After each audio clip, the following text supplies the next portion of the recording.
Laurie Scott was one of the original questions crew. View. They gather info, form questions, and generally boffin all things Palace on behalf of our show.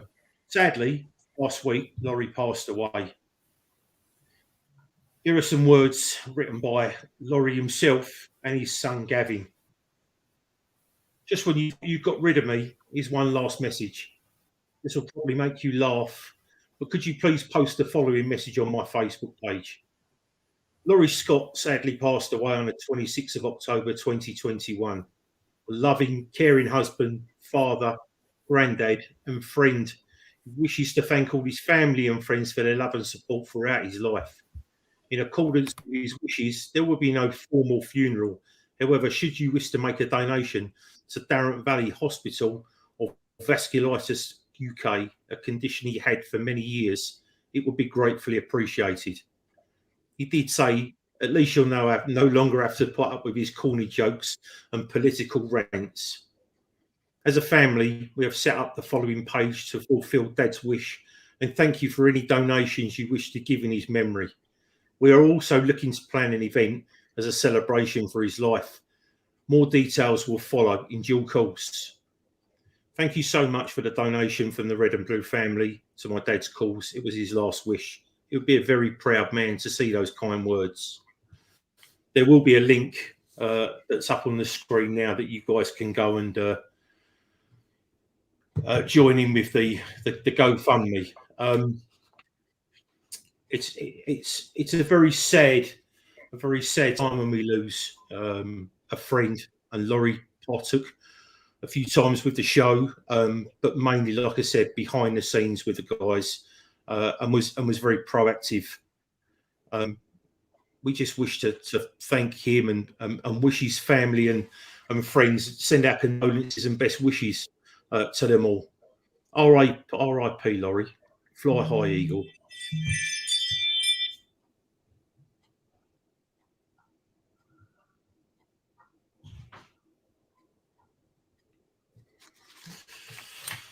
Good evening, Palace fans around the world. Welcome to the Red and Blue Review. My name is Jill Holyoke, and tonight we discuss a win that has surprised no one really, apart from the press and social media. Palace take 3 points away from the Etihad, and that makes a total of 7 from a possible 12 over the last 4 years. Tonight I'm joined by Ian Noble. Evening, Ian. Good evening, Jill, and good evening, everybody. Tim Richards down in New Zealand. Good morning, Tim. Hi, Jill. Hello, everyone. And Nigel Croucher up in Sunderland. Good evening. Good evening, Jill. Good evening, everybody else. Lucy Usher is our background producer tonight. Good evening, Lucy. I know you can hear us. So, Nigel, if we just open up with the stats for yesterday's game against Man City. Give us what you got and we'll have a chat about those. All right, so obviously we start with the first half, and if you just go with the percentages, we got hammered. Man City had 73% possession to our measly 27. Man City shots were 9-1. Shots on target was ones each. But as we will discuss later, there was only one shot that counted, and that was the one Palace scored. Unfortunately, we had no corners in the first half compared to Man City's 4. And as for the fouls, Man City slightly edged that one, 6 for them and 5 for Palace. By the time we came to full time, the possession had slightly swung a little bit towards us. City finished on 68% compared to Palace's 32%. Total shots during the game, as you'd expect, Man City 14 compared to our 8. Shots on target, that was on as even, 3 for Man City and 3 for Palace. Corners, we never do well at corners. Man City had a total of 7 compared to our 1. And as for the fouls, that was also on as even at 11 fouls each. Yeah, I mean, everyone knows that the stats tell the truth, well, except yesterday, anyway. I mean, they It was the reverse of last week. Yeah, exactly. I mean, they thrashed us in every way apart from the score. Ian, let's have a chat about the first half, mate. Yeah, good evening, everyone. I'm just about recovered from my day out in Manchester. I worked out, I was out of the house for 18 hours in total. It was an early train, a few beers, obviously, beforehand, and then cancellation of a train back. So that meant it was declassified on the way back. It was all a bit mad, but it was all worth it to be there in the ground to see the 2-0 victory. Before we get into the first half, just about the team selection. I don't know what people think about the team selection, but Zaha, Ayew and Kuise came in for Elise, Benteke and Milivojevic. And I was pleased to see Milivojevic drop out. As I said on last week's show, I thought he was our weakest link against Newcastle. Bit surprised to see Ayew play, but he did play well. I mean, he puts in the hard graft as Ayew. I know he hasn't scored for 50-odd games, but he put in the hard graft. And, of course, Zaha got his place back instead of Elise. Benteke being dropped, a strange one as well, given that he scored in the last two. But Edouard did all right up top. So, we started brightly enough. I mean, Man City, obviously, we've talked about the possession already. They had the ball a lot. But Laporte had his pocket picked, really, I suppose, from Gallagher, who fed Zaha, return pass, and Wilf hit a ball with his left foot, and it sort of bobbled over Ederson's outstretched arm into the corner. And what a great start. The way end was absolutely having a great time, and it was excellent.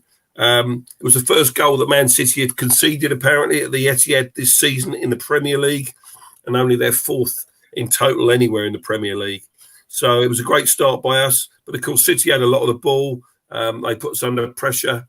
And I think the commentator on Match of the Day actually said it was a defending masterclass, or a defensive masterclass by Palace, especially in that first half, as we kept Man City at bay.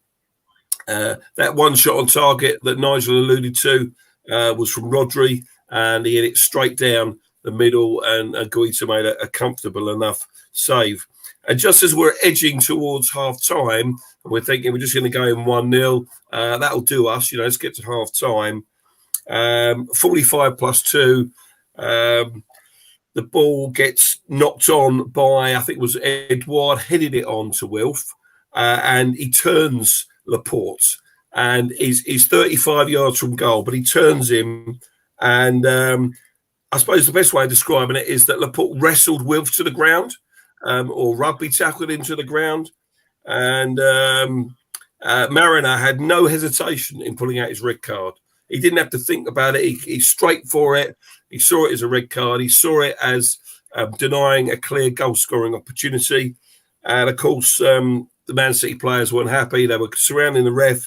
And then shortly after that, obviously he left the field, there was another foul on Wilf as a result of the free kick. The ball comes into the box, and, of course, time is then up for half-time. And I know you've got a view on this, Gel. The boos then start ringing around the Etihad, and the City players are having a go at Wilf. They think he's made a lot of this, but I really don't think so. It was difficult to see where we were. We're quite a long way from the action. It's up the other end, but it looked red to me in the ground in real time. And the City players were moaning about it. Jimmy Mack intervened, got Wilf to, sort of calm down a bit, but he was all kicking off at half time. For sure. I think the other thing that wound the City players up, City fans up a bit in the first half, is that they had this perception that Guaita was wasting time every time he took a goal kick. I don't think he was. It wasn't like Newcastle last week. It was just normal time. He wasn't running around to take the goal kick, and they were whistling every time. And eventually it gets him a booking. But I don't think he was time wasting at all. So just the highlights for me in that first half. And we go in 1-0 to the good. Just adding on to that, Ederson was actually summary of the first half. Ederson was actually booked in the 45th minute. So I think that was in the melee at the end of the first half. Yeah, no, I'll make you right. I think Fair enough. Jesus could have had a couple of yellows in that first half. I think he just has a bee in his bonnet about Wilf. I thought there was an FA directive or a Premier League directive that only 1 or 2, 3 players at the most could surround the referee in one at any one time. That seems to have gone out the window. I mean, they literally were manhandling the referee. It was a disgrace. And he wouldn't work. It was the most obvious red. As soon as I saw it, I just thought, red. It's Mariner. He doesn't really, has history with Wolf. But, I mean, they look to have a pretty decent relationship on the field yesterday. So they're obviously, a time has been ahead for the two of them. But, yeah, I was amazed. I was amazed at this, the City. I think he knew. As soon as he had him over, he fell on him. It was no way. Wilf was clean through. Completely the right, completely the right decision by the referee. Ian. Yeah, one thing that is worth a mention about this incident is that we're all in agreement. We would say this, wouldn't we, were Palace fans, but even without our red and blue glasses on, we think it was a red card. But in the early kickoff between Leicester and Arsenal, there was a very similar incident. It's Johnny Evans on Aubameyang. So Aubameyang, he turns him. Johnny Evans pulls him back. Similar distance from goal. Clear goal scoring opportunity if he gets clean away. And it was a yellow only. Ref straight away for a yellow. Reviewed by VAR, yellow card. And now that can't be right. Something is wrong with the game. Because if you look at the two incidents, and I spent time looking at this afternoon in preparation for the show, Johnny Evans, it was the same challenge on Aubameyang as Laporte on Zaha. So I don't know where you go with that, really. So be interested to see what other people think in the chat. Yeah, without a doubt. Talking about the chat, Tim, pick some out for us, mate. Firstly, Gav Scott, hello, sir. Obviously, now thoughts. And you're right, your dad was up there, and I think he had a lot to play with the goals. He was a lot of help. Gemma, Laurie's daughter's also here tonight, so hello. A lot of love for Laurie. Very nice to see. There's a lot of comments about it. I'm just having a look to see if there's anything that jumps out. So Andrew Adams, foul on Bowen today, pulled back and red card for the Villa player. So there's another one. Got mentioned on Match of the Day. Let's have a look. VAR cannot turn either over from Chris Brandrick. So I'm not too sure what the actual law is, or does it come back to this clear and obvious mistake, which I think has been said before isn't actually in VAR's mandate. So a lot of different comments. Real panel. Amazing how football fans differ on their forum. They think Mariner's performance was one of the worst and most biased ref performances they've had in years. So yeah, there's quite a few comments. Yeah, but I mean, they would say that. I think they've lost 7 games in 5 years at home. So, the thing is, this performance is not sort of, apart from being more clinical in the top third of the field, this is not a surprise for us. We've been watching this football. We're 2-0 down to Leicester, but playing football because they were clinical in front of goal. We have been the better team. We were the better team against Arsenal, the better team against Leicester, the better team against Newcastle. We've been playing good football. And the thing is, I've seen an interview. I've been on YouTube, seen a few interviews that a lot of people may not have seen. And it's Pep saying, I warned them about Palace. I watched the way they played against Newcastle. So he'd done our homework. And what they've done, obviously, is they've come up against Palace. I think we must be one of the informed teams for going up there. I mean, we're at a 2-2, a 3-2, a 2-0, and a 4-0 loss. But that's good stats at the Etihad. I'd like to say there's only 2 other teams, and they're both top sides that go there and on a regular, well, not even a regular basis, but get points. Tim. Yeah, I mean, it's also, if you look, 2 wins at Old Trafford in the last 2 or 3 years. You know, we like Manchester, but what it struck me watching the game, watching the way the City players behaved, watching the way the fans behaved. This is a typical example of a big, very successful club who usually get things their way 100%, all of a sudden coming up against a team who doesn't let them get things their own way, and a ref who does actually play it by the book and actually play it the way it should be.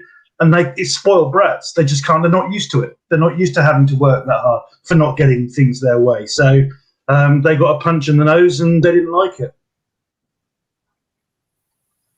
You're saying about the thing about Manchester. It was a very funny tweet that I saw earlier on Twitter, and it just showed a picture of a bygone era Barcelona side, and underneath, in the same red and blue stripes, and the caption said, Manchester, which I thought was really genius. Really genius. Right, let's have a look at the second half. Ian, what say ye? Yeah. Before I get into that, we tweeted earlier about these stats of our last 7 visits to Manchester, both United and City. 4 wins, 2 draws, and 1 defeat. That's pretty good going, isn't it? Eh? In 7 visits, last 7 visits to either Old Trafford or the Etihad.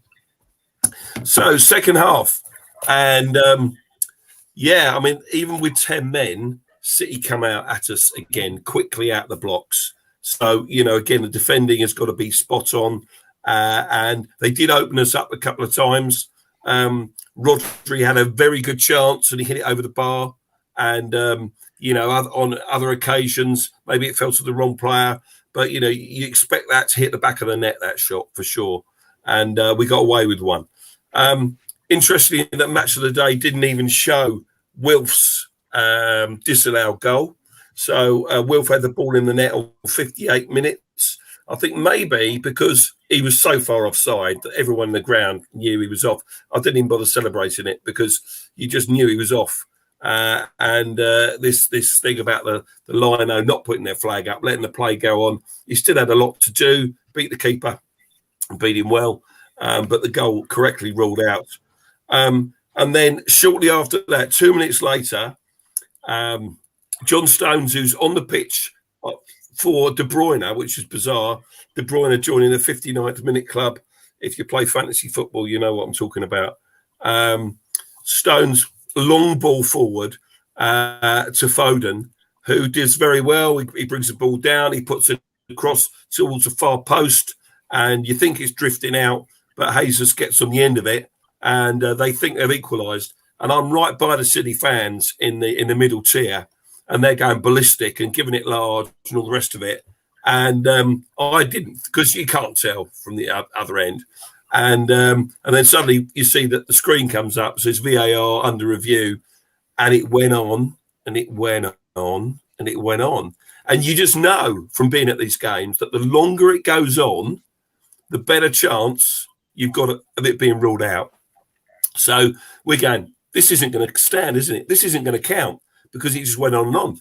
And while last week, you know, we're all ruined VAR last week, aren't we? We're going, if it wasn't for VAR, we would have beaten Newcastle. Yeah. And then the tables are turned this Saturday, because if City get back on level terms there, and without VAR, mate, that's a goal. It's a goal all day without VAR. But if you draw the lines, he's offside. He's Foden. So we got away with one a little bit. VAR helped us out, and the goals chalked off. Excuse me. So I think the next piece of action I just want to talk about is 77 minutes. Wilf plays the ball to Gallagher, a great chance, which would have been a great team goal. So the ball gets worked down our left. Wilf puts it square across for Gallagher. He's still got a lot to do. He shows the defender, good shot on target, saved by Ederson, and you know, could have been 2-0 now. And then the winning goal, well, you know, what a great counter attack it was on 88 minutes. Now, somebody, I think it was Mr. Philpott, he said that it was just under 20 seconds from Gallagher. Ward headed it out, by the way, out of the box. Gallagher picks the ball up on the edge of his own penalty area, plays it to Elise, who's off the bench, and he runs box to box, and a great ball to Wilf. And you think Wilf's going to take it on himself, and he doesn't. He turns back because he's not certain about scoring. So he looks around and he plays it square. Gallagher has made the trip from his own penalty area as well into the opposition box. And it was Rodri who didn't make that. And again, they highlighted this on Match of the Day, which I thought was really interesting.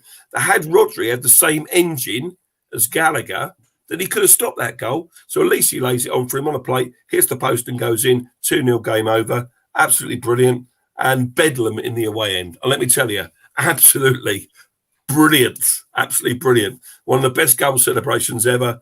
And, you know, and the bottom tier, you can see it on the telly. They're all going absolutely mental. But I can assure you that in the middle tier, we were just as going berserk there. It was absolutely brilliant.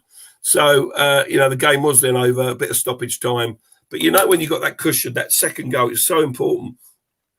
And, you know, whereas they took De Bruyne off and brought on a defender, we took, who did we take off for Elise? I can't remember who it was now, but it was a defender, wasn't it? It was a, we bring on a more attacking player, you know, because we want to kill the game off. So I was thrilled with it. It was fantastic. And at 2-0, the game's over and we got the points. So happy days. We took Czech Karate off. Yeah. That's it. Yeah, defensive midfielder. Did. Thanks, Nigel. It did. Like I said, I think Kouyaté is probably a 60 to 70 minute player these days anyway. But I mean, as what you alluded to earlier, Nigel, what a 60 or 70 minutes he had. I mean, he was absolutely immense. And what we're going to do, we're going to cover off just some individual performances in a bit. But just to saying about De Bruyne being taken off in the 59th minute, he got injured playing for Belgium in whatever qualifier they were playing in. So you know, it's he was obviously playing injured. Otherwise, he probably would have lasted a bit longer. But like the other side, the other thing as well, going back to the you know, Wilf's goal, like you said, most of you weren't even celebrating because you could see you were behind that goal, and he just looked loads offside, so there was no surprise about that. And like I said, you know, we were discussing earlier. I only wrote down a few things about the game while it was going on.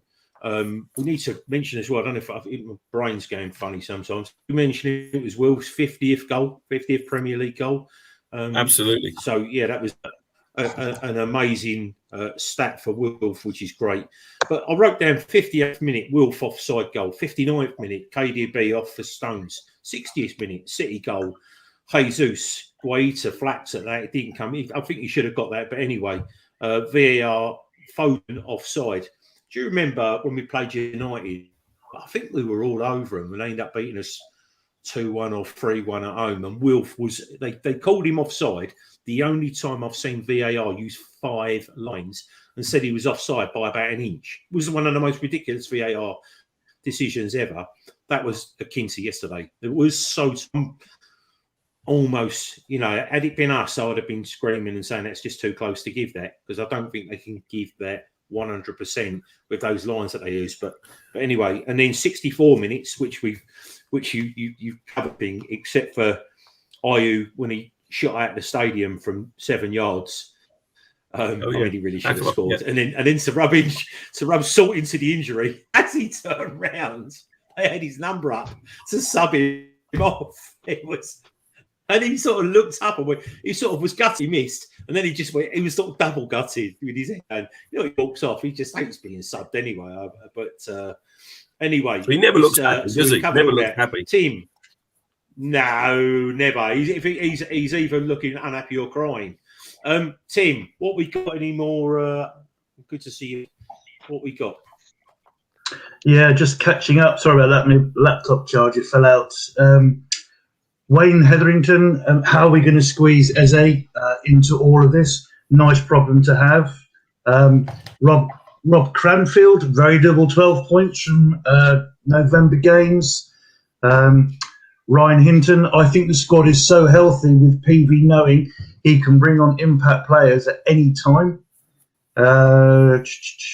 Colin Waterman, just repeating what young Mr. Noble said, first team to score a goal at the Etihad this team. Zaha scores 50th goal, records need to be broken, excuse me, at the Etihad. Keith Madge Diamond, if the transfer window opens tomorrow, what position do we require? Ryan Hinton again. Elise is a super sub. Ayew works hard and tires the defence out, ready for Elise to terrorise the defence. Just on Ayew, I would say, Quentin, I've got to mention somebody else, but one thing I would say is with Ayew, it shows he's not a striker. You can just see the way he sets himself up to take a shot or any chance he has.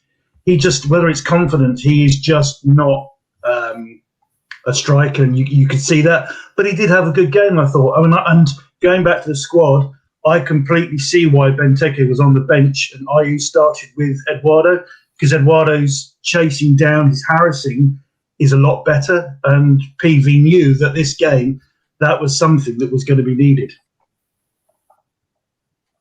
Yeah, I'll make you right.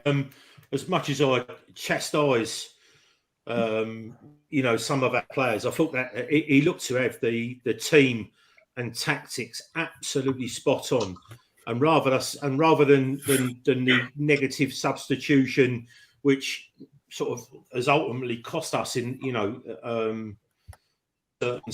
this time. I mean, it's quite bizarre. We go away to one of the best teams in Europe, and instead of sticking on a defender and trying to defend a 1-0, we stick on an offensive player, and then go and get the second goal. And it's football to me is such a head scratch, because you're going, like, why did he do that? When he made the substitution, brought on a defender, and it done us.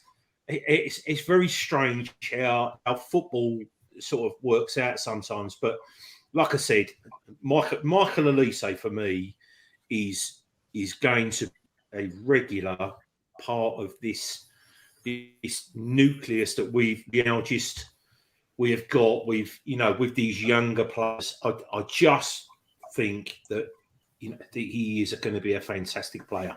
I just want to move on to some. So I know Gallagher got man of the match, and I think it's the third time this season. And everyone, Gallagher is the man for us at the moment. He seems to be an integral part of the side.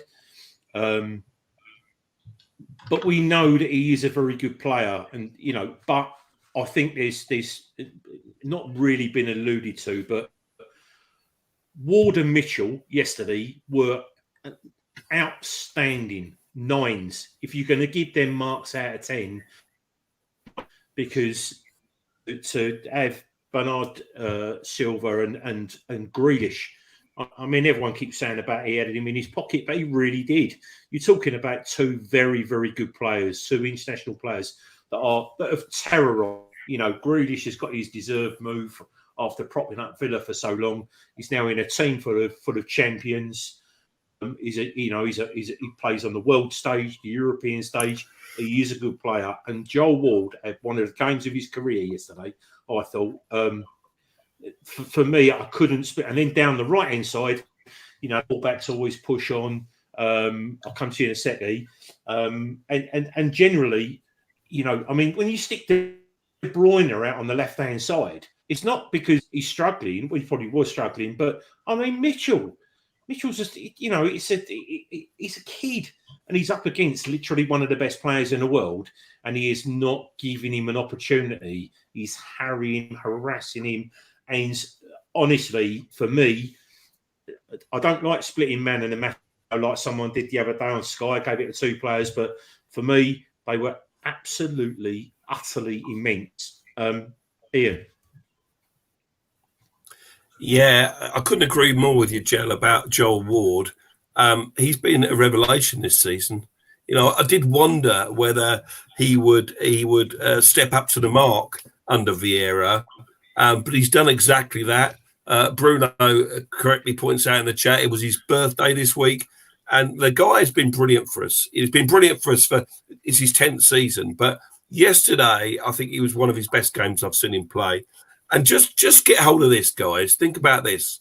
Joel Ward, I know it was a while ago, right, before you start slating me. Joel Ward cost £400,000. The player that he had in his pocket yesterday cost £100 million. Jack Grealish, £100 million. What a joke. I know he's a good player. He is a class player, there's no doubt about it. But no player's worth that kind of money. And I just thought Wardy, take my hat off to him. I love to see him down on his haunches before every game. He prays. He's a strong Christian guy. He's got a strong Christian faith, and he's a brilliant bloke. And I can't wait for his testimonial. It'll be a lovely day to celebrate his service to Crystal Palace Football Club. Yeah, I echo everything about Ward. You know, guys, I've always been a big advocate for him. He tries his hardest, and you know, he genuinely is a good guy. He's one of the very, very few footballers that are on Insta. He's a very wholesome bloke. You know, not to say everyone don't love their families, but you know, he genuinely just shares his time away from football completely family orientated.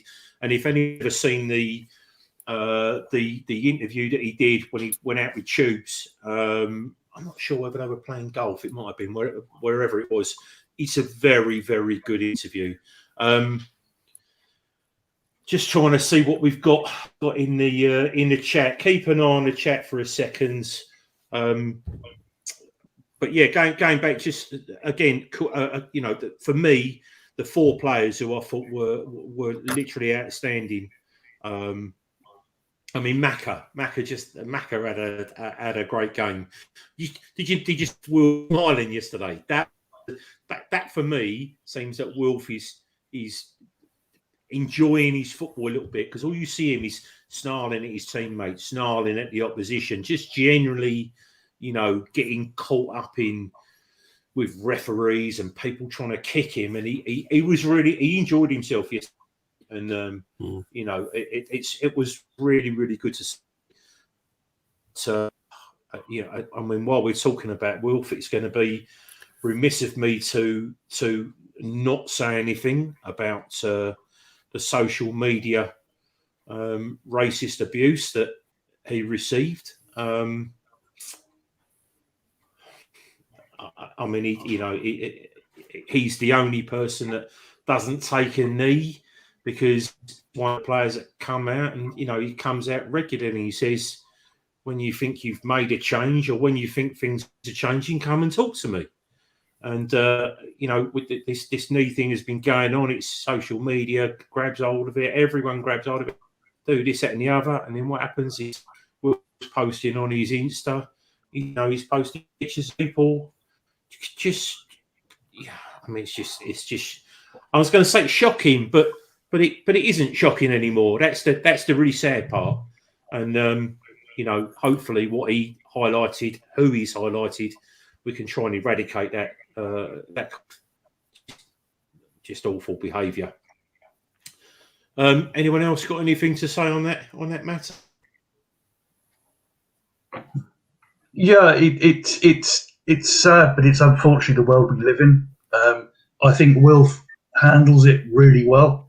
I mean, I can't imagine what it would be like to see that day in, day out, to still go out and do your job, to still stand up and have conviction in your own morals and your own stand. I think he needs to be applauded for it. I think it helps that he's a lot happier in his football now than he has been, and he knows that he's a club and he's a fan base who appreciates him and doesn't tolerate that kind of behaviour. But going back to Wardy, bit of a man crush, but I quite agree. I'm delighted that I'm actually going to be back and be able to go to his testimonial match, because people talk about Julian Speroni being a club legend, and which he is, but I think Wardy has every right to expect to be treated in the same way for the way that he carries himself at the club how much the club and the fans mean to him, and how he stuck with it, even in those seasons where he wasn't getting many games. He didn't leave. He didn't throw a tantrum. He didn't sort of get, crappy. He just stuck his head down and got on with it.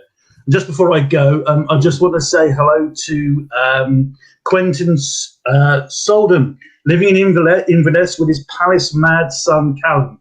Now, make the most of this, Quentin. This is where it all comes from, the Palace family. Brilliant that you watch the show. It's really good. And hopefully one day you might catch up.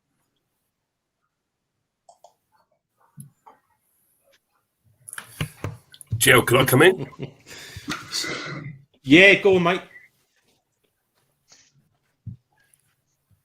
Jill, I can't hear you. Can I come in? Yeah, he said go. Yeah. Okay, good, right, cool. I think one thing about Wilf, first of all, about him on the pitch at the moment and how he's enjoying his football. What we've seen under Vieira is a Palace side and the additions to that side in Gallagher, Elise, Eze when he's fit, Edouard. We've seen players come in that can take the pressure off of Wilf. Okay, too much last season in previous seasons. We've relied far too much on him, our talisman. But with these other players around us, as we saw last week, we didn't even start him when he was actually probably fit enough to play. Unlike Man City with De Bruyne, because the pressure is off him, he's allowed to play his game better and express himself more. And I think that's one of the key things that we'll see with Wilf, and hopefully we'll see the very best of him on the pitch because of that this season. Off the pitch, I think one of the things that isn't talked about enough is that Wilf has gone public on this, that he gives 10% of his earnings away. Now, 10% of his earnings is a lot of money, all right? But he tithes 10% and he gives it away. When the NHS needed housing during the pandemic, he let people from the NHS stay in his properties without charging them. He's set up soccer schools and all kinds of stuff. Now, I know there are probably other players out there that are doing this similar stuff, but I think if you look at Wilf off the pitch, he's a real example of somebody who gives back to his community and also wider communities as well, probably back into the Ivory Coast where his roots are as well. So, great guy. Love him to bits. The thing is, this is, the percentage that he gives away, Ian, is something that we've known about, and that's been since his first professional contracts. We've covered this before. It really grates me when I see, I remember someone saying, "Oh, Mata gives 1% of his, his earnings and this, that, and the other," and because he's a Man United player, it was made all the headlines. But Wilf is a good guy, and he has the right things that are. I think his family are one of the reasons why he does what he does. But yeah, I mean, I'm really when I look at what they do, the way they conduct themselves under sometimes the strictest and harshest of environments when it comes to social media and the press, and the love to get on his back. They really have climbed on his back, especially, but sometimes about his they say about his attitude and this, that, and the other. But we go back to the black and white crux of everything. And there's a guy in the chat. I don't know if you've seen this one, Tim, but he's Paul English, and he said, "I'm black, and I love this. I love the fact that I support a team that is half black, half white. That's beautiful." But that's the thing. It's Palace have always been synonymous with having black players. Don't really matter what colour they are. I remember. I still can't think of many Chinese players that have played. Or Southeast Asian players that have played in our for teams in this country. you know, but the two Chinese guys we had were amazing, and there is some really good again on YouTube for people that didn't know we'd ever had those, and they are, you know, they older Palace fans. You'll remember these guys, Fanzi High. Is it Fanzi He? What was the two named the players? Sunny, Come wasn't it? on, The other one, boys. Sunjai He. Yeah, fun. Sunjai He, that's it. Fanzi High. Yeah, easy for me to say. But yeah, I just don't get the hatred of, you know, of what goes through people's minds. It really is. And Ryan Hinton has said, football has no colour, as is life. We're all one. So we'll put a line underneath that. Move on. But I just want to cover the start from the last 4 years to the way that we're playing now, and I'm sort of, half of me is sort of getting it, but also wonder where we could be had we made this. 4 years we had Roy, and it just got more and more defensive, more bland, more try and defend losing one. You know, rather lose 1-0 than lose 4-0. You know, sometimes we're on the back of a hiding, and it's always been a source of frustration for me. But seeing where we go, where do we go from here when it comes to what we should be expecting? You know, I turned around and said we finished this year, and I said 8th or 18th. That was the truth. I think it could have gone either way. Loads of people said to something. I'm just going to say this. Would it be ambitious to aim for 8th? And if that was the case, should we be aiming for 6th? And it's been alluded to again on social media. Do people think that we are ready? Leave it to you three guys here. Are we ready for European football? The thing that concerns me, well, not concerns, but is I don't want us to run before we can walk. We still got Ezzy to come back. We're playing brilliant football. Look at the difference in the short space of time.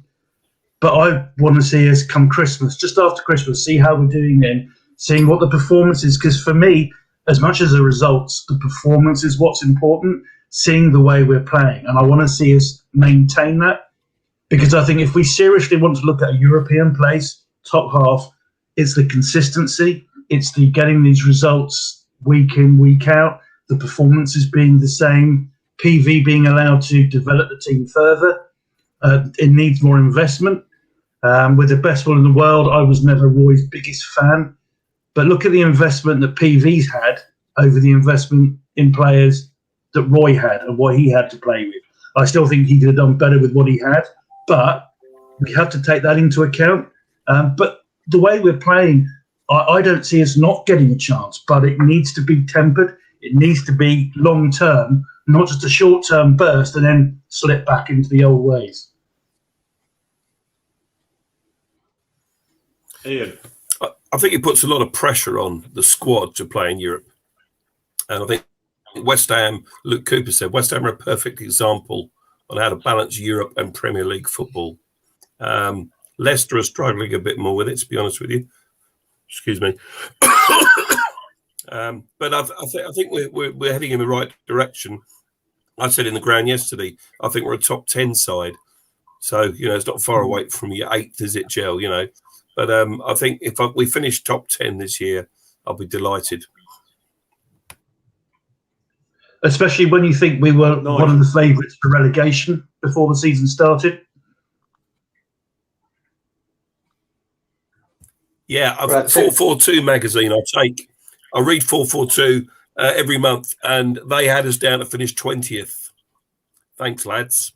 So I'm looking forward to meeting them or writing to them at the end of the season, telling them how wrong they were. I said Vieira was the bookie's I wonder, favourite. Joe, if we can get the stats up.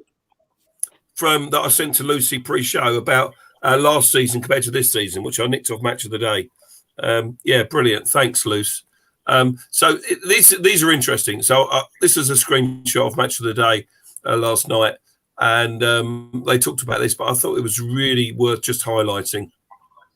You know, our possession, 50% compared to 40% last season. You know, shots per game is almost 11 compared to 9.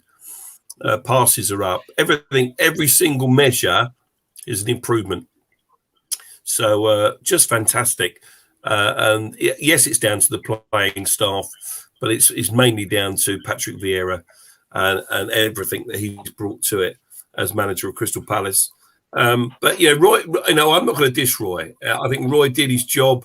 He did what he had to do, steadied the ship when we were in, you know, that season when Frank de Boer started and we lost those first 4 league games under Frank. And then Roy came in and we lost another 3 games. I remember travelling on the back on the train from Man United, I think it was, we lost 4-0. We did back-to-back 4-0 and 5-0, I think it was, in Manchester. It was awful. And then we lost at home 1-0 to Southampton when we played slightly better before we eventually beat Chelsea. And it was just awful. But Roy kept us up that season with a bit to spare. And every season we've stayed up with a bit to spare. So it was the right time for him to move on. And it was lovely to see him, wasn't it? In the pictures from Thursday's Academy opening. So I don't know if we're going to come on and talk about that, Jill, but I think we should certainly give it a bit of airtime. Great to see the great and good of Crystal Palace Football Club together last Thursday when Gareth Southgate opened the Academy down at Copers Cope Road. Yeah. Yeah. Well, it's just let Nigel have his say on what we've been talking about, and then we will come back to the opening of the academy. Right, sort of. I think we're getting there towards Europe, but we need more depth in squad. I think it was Burnley about 3 years ago. They had a 1-season European tour, and that really took it out in that season. And they've never recovered from it, really. But the way we're playing, a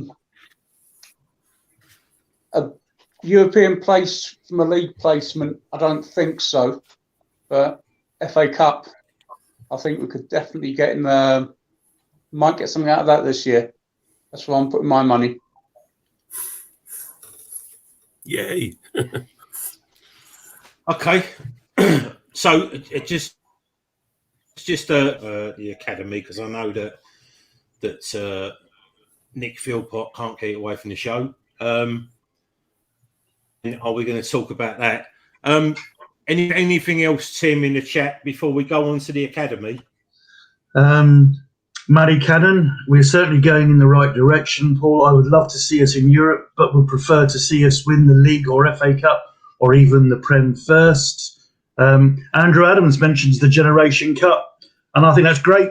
We haven't mentioned that before, but I think that's great to see those players got into the final. Ryan Hinton, South London is officially ours now with the new academy. What youngster would want to play anywhere else? It does give us a lot of hope going forward. A lot of comments. Oh, yeah, that Philpott bloke mentioning the academy. The academy looks amazing from Keith. A lot of comments, a lot of interest.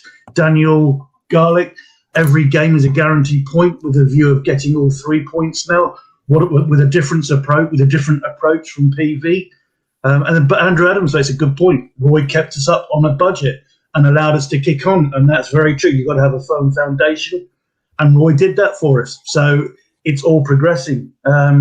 Colin Waterman. Let's get more experience as a team and progress top 10. Build our squad as we go, then push for more of a challenge. Let's not rush things. Better to enter being prepared than finding out the hard way. Very good points. Okay, so this will be my only argument. Hang on, Nigel. This would be my only argument for those that are saying, wait. We've been in the Premier League a long time now. Our progression should always be up, and up. Not just sit sideways like we have been for the last 4 or 5 years.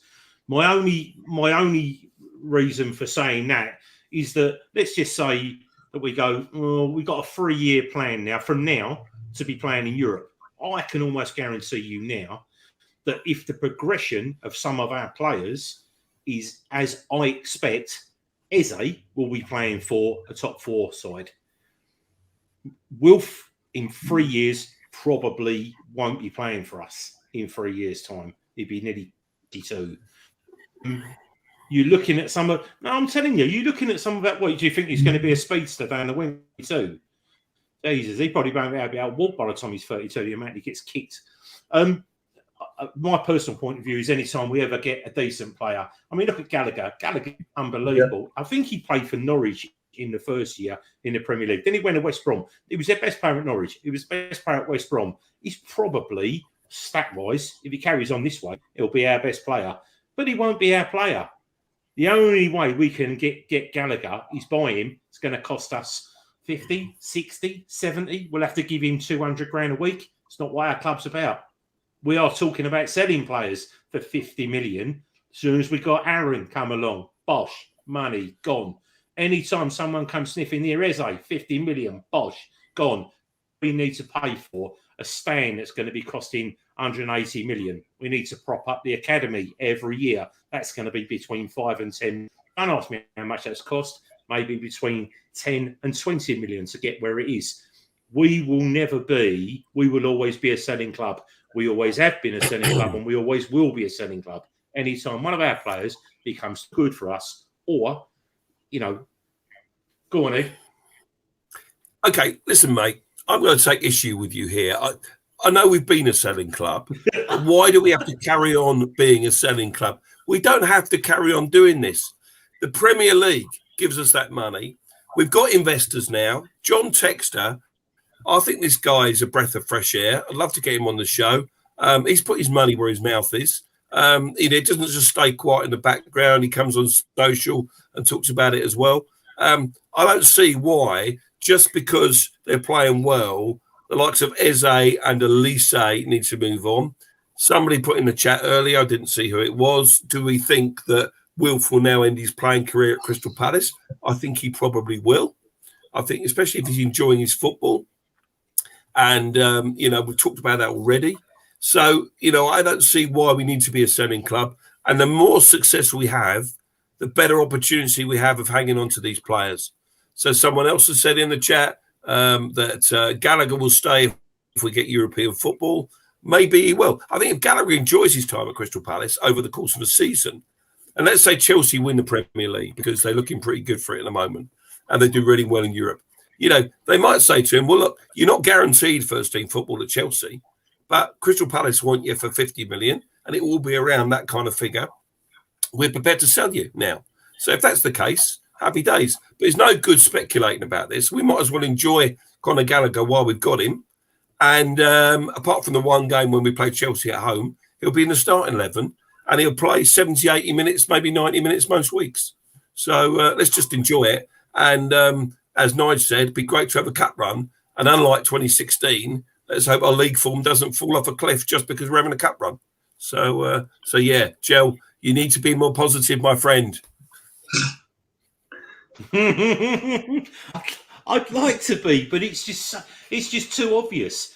Honestly, we've got a stand to build because we have to build it, because of the prawn sandwiches are needed at Selhurst.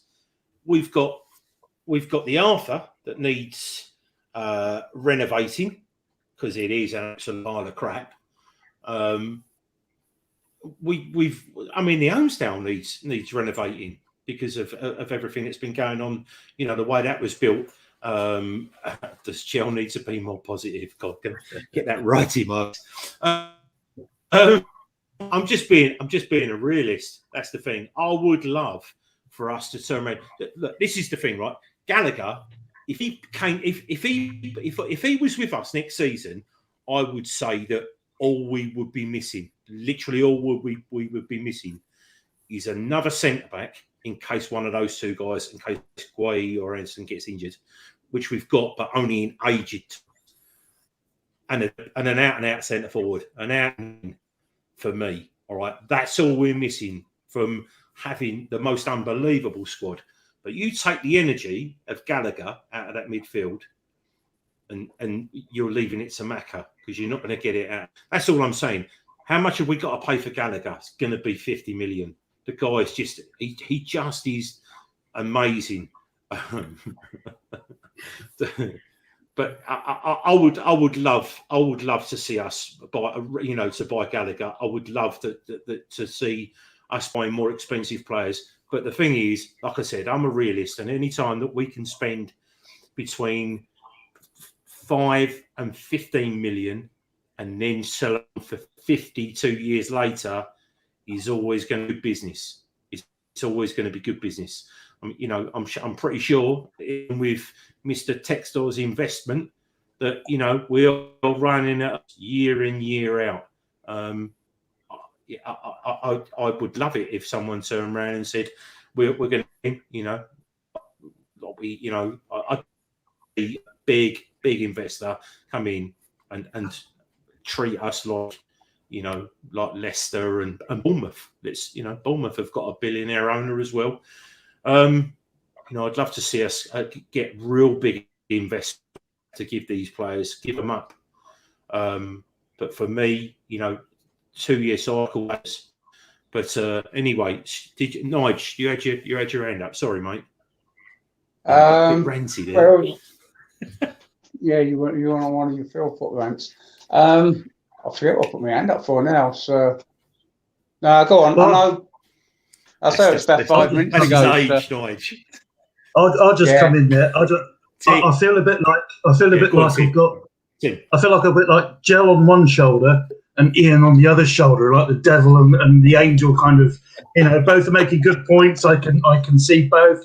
But one thing that does strike me about Gallagher, and I don't remember seeing him like it at West Brom, the few bits I saw, is he really looks like he's enjoying his football. He really looks like he's enjoying Palace, the fans. Did anyone see the short video he posted after the game at the Etihad? He's out on the pitch and he's thanking all the fans. Great performance. Really enjoyed it. He's really enjoying his football. He's really enjoying, I think, the Palace experience. I think it helps having his best mate here as well. But I agree with Joe. I mean, it's going to be probably silly money. But like he said, if Chelsea keep playing the way they're playing, is he going to get in the first team? And yes, we might have to spend, we will have to spend big to get him. But look at how he's already playing. Looking at the difference, especially when you look at the age of Maka, who, bless him, I don't think he's got too many years at the top flight left. He's a natural replacement for Maka. And I see a future club captain, and he's enjoying his football. So a few weeks ago, I was very much, he ain't going to stay. He's going to go. But the more I see him play, the more I see the way Chelsea are playing, it really, let's be Ian Noble. Let's be half glass, glass half full. Let's go for it. Let's push it. Let's see if we can get him. That's we need to show him the Palace love. Yeah. I think one of the things about last season at West Brom is, I agree with you, Tim. I think he's enjoying his football a lot more at Palace than he did at West Brom last season. Yeah, I don't remember him being that good at West Brom last season. I know he scored against us when we did him 5-1, but, if he was that good, West Brom wouldn't have got relegated, would he? Would they? If he was that good last season, he probably would have kept them up. But they didn't stay up. So well, he was their one-man team. Well, I think he's playing better now. All I'm trying to say is I think he's playing better this season with us than he was at West Brom last season. That's all. Jill, the other thing is that we must do tonight before we close the show is the Twitter competition, just to put it out there to remind you not to forget. That's all. Okay. Just really quickly, sorry to pee on your parade, Tim, but Paul Britt come up there. So the Joe Wall stat, he's played the most amount of Premier League full 90 minutes for Palace. Oh, I've just looked. I've got it, Joe. It's all right. 90-minute Palace appearances. Go on, in, mate. Carry on with that. Joe Ward stat. He has played the most Premier League full 90-minute Palace appearances, 221, which is 39 more, greater than the whole season. And Wilf is in second place with 139. That just epitomises what he's been for the club. I think it's a great stat. Sorry, Joe. I saw it at the same time you did. That's why I put my hand up.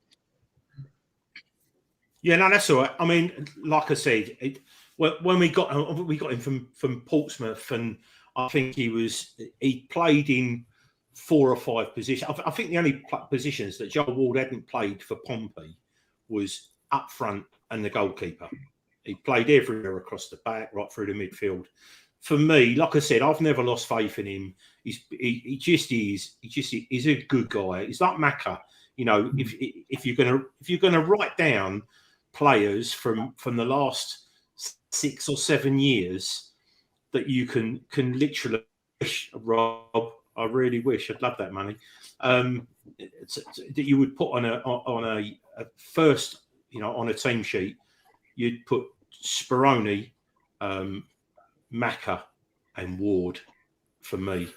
Yeah, would just literally, if I've always said about it, you know, Macca's Speroni he's just ingrained as a legend, and the reason for me that we're in the Premier League, that save from Ashley Barnes was and more than a worldie. It was £1 billion save, because that had gone in. We lose that game down there, that's the end of us. So, but yeah, I just I've always turned around and said, you don't have to be the best player to play for Palace. What you have to do is you have to play for us. You have to want to play for us. Buy into the ethos, and that's why we have players that everyone else sees as average that literally are a fundamental part of our team. Macca is still at 32, 33, a fundamental part of the team, about like an absolute lunatic. You know, Warp's just proving beyond doubt that he probably is the best right back at the club. And for me, you know, I imagine stat-wise, it's got to be up there because we're not conceding many goals. So, go on, E. Yeah, I think also on the Wardy front, you got to remember that he spent the whole season on the bench when Wan-Bissaka was right back. So if you add those games in, he would have played even more games for us. So very much so. We've given him lots of love in this show, quite rightly. So yeah, I was going to make another point, but I'm a bit like Nigel. I forgot what it was now, but there we go. I've got something I'd just like to mention. I've just had a tweet come up where Roy Keane was asked about Aaron Wan-Bissaka going back to Palace, and he's turned around and he said, "Why would they want him? They wouldn't need him at the moment." You know, and I think that's from Roy Keane. What does that say about Ward and what we've got at the moment, how we're playing? You know, I think that says it all, really.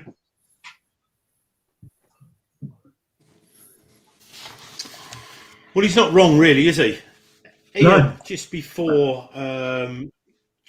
we do close the show out, tell us about the competition that we've run. Do you have any results? And if so, what are they going to win? What ill have we got for some probably big fat lad like me? Okay. Right. So on the 30th of September, we tweeted on the Red and Blue Review. Do follow us if you don't already on Twitter. We will follow you back for sure. Red_Blue_Review on Twitter. We tweeted, how many points will Crystal Palace get in October? You had to like the tweet and follow us and comment below. We had about 30 entries, which wasn't bad. And we had 4 correct entries. So these were from Rob Cranfield, Mark Gannon, Jason S, that's what we know, and Ricky Jones. Okay, so we selected at random this afternoon one of those 4. They all said we were going to get 6 points. We got them, of course, from our draws with Leicester, with Arsenal, with Newcastle. That's 3, and then the 3 points we got at the Etihad yesterday. So 6 points for October, and we've selected the winner. We've got the merchandise picture loose. Is that around? We've got some merchandise. We've got some merchandise from Eagles, PalaceEagles.com, which is a Twitter handle that we partner with a little bit, and we retweet their stuff. And they've got a polo shirt, I think, with an eagle logo. And the winner is, wait for it, drum roll, it's Jason S. So Jason, well done. congratulations. We'll be getting in touch with you via Twitter and getting your prize to you, mate. So well done. Congratulations. Before we go, Joe, I'll Lovely. mention the other teams we've got. Yes, go on, mate. Yeah, so Yeah, let's just keep people. have a bit of. Yeah, how our other teams have done this weekend. The under-18s kicked off yesterday morning. We played Arsenal, who I believe are top of the league. We actually beat them 3-2. Arsenal went in head after 5 minutes. Raymond pulled one back after 21 minutes. 3 minutes later, Arsenal went back in front. And then in the 26th minute, 2 minutes later, Mooney pulled our second goal. We finally won it in the 65th minute. Currently in that league, we are now second on 14 from 14 teams with a possible 17 points. The wonderful Palace women played Watford this afternoon, drew 2s apiece. We were winning 2-0, but unfortunately, from the 77th and 85th minute, Watford pulled it back evens. The women currently in 9th position out of 12 teams, and we're sitting on 9 points. As for the under-23s, they haven't played yet this week. They're playing 1 o'clock tomorrow afternoon at the Palace training ground, where we're going to play Blackburn Rovers under-23s. Points-wise, we're sitting 7th out of 14 teams on 12 points. And if we win tomorrow, it will put us up to 6th, and we'd overtake Man United. So if anybody's free tomorrow and you've got the Palace player, you should be able to watch the under-23s playing Blackburn. Marvellous. Right, just throw the results into the chat, and we'll read them off really, really quickly. Just very, very quickly. Some Roy Scarce. That's an unusual name. Are you related to Paul Scarce? Like I metal detected him with a guy called Paul. He's also a Palace fan. Anyway, next up for Palace, next Saturday we have Wolves. So judging by the way that we've been playing and the result from yesterday, we can have high hopes. But without, and it is the same guy. I knew it bloody would be. With your surname's a very unusual surname, that's why. But yeah, give us some guesses, guys. Wolves at home next week, really quickly. And Tim's going to read them out as they come. You got the next 30 seconds, Tim. Nigel Croucher 2-0, Paul McNamara 2-2, and that's it so far. So, 3-0, Rob Cranfield 3-0, Ryan Hidden 2-1, Nick Philpott 3-0 us. What does he know? Tom Clark Samuel, hi Tom 2-1, Keith Madge Diamond 2-0, Facebook user comes on a lot 3-1, Maddie Cannon 3-1, Andy Stacey 3-1, Mukhtar 3-0 Palace. Paul Hobden, I like his style, 8-0. Charlie Byrne, 2-1. Paul, 1-0. James, 3-1. George, hello George, 3-1. Dickie Cookie, 3-1. So, yeah, a lot of positivity. Basically, we're going to win next Saturday. So, yeah, Paul Holden, 8-0. Lovely. I did have 7-0. I'll have a pint while he's drinking. 6-0 in the predictions league. Yeah. Anyway, right. For those of you that go to the home games, I'm sure that some of you might see Ian about. We're going to wrap the show up. And like I said before, we send our condolences and best wishes to Gav Scott and Gemma Sioannidis. So we'll just have a few seconds of R.I.P. Laurie. Good night, everyone.